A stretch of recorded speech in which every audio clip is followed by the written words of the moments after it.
தமிழக வரலாற்றிலேயே எந்த முதல்வரும் செய்யாததை நம்ம முதல்வர் ஜூன் 12ஆம் தேதி மேட்டூர்ல திறந்து, அதே போல 17ஆம் தேதி கல்லணையில தண்ணி திறந்து, இன்னைக்கு பாசன பரப்பளவு அதிக அளவுல கூடி போயிடுச்சு.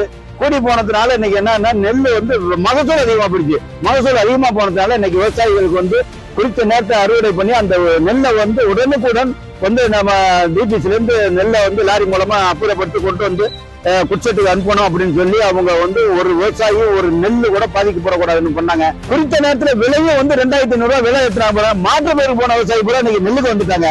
அதனால சாகுடி பரப்பளவு கூட போயிடுச்சு. அதே மாதிரி மாண்பு துணை முதல்வரும் இன்னைக்கு ஆய்வு பண்ணி உடனடியா எந்த தேக்கமும் இருக்கக்கூடாது, எந்த விவசாயம் பாதிக்கப்படக்கூடாது அப்படின்னு சொல்லிட்டு இன்னைக்கு குச்சத்திலே முதல்வர் பார்வையினால ஒரு பக்கம் அமைச்சர் பெருமக்களும் சரி, ஆட்சியாளரும் சரி, என்னுடைய சட்டமன்ற நாடாளுமன்ற உறுப்பினர், மாவட்ட ஆட்சியர் அத்தனை போர்க்கால அடிப்பில் நினைக்கிறாங்க. என்னுடைய டெல்டா மாவட்ட செயலாளர்கள் நன்றி தெரிவித்துக் கொள்கிறோம்.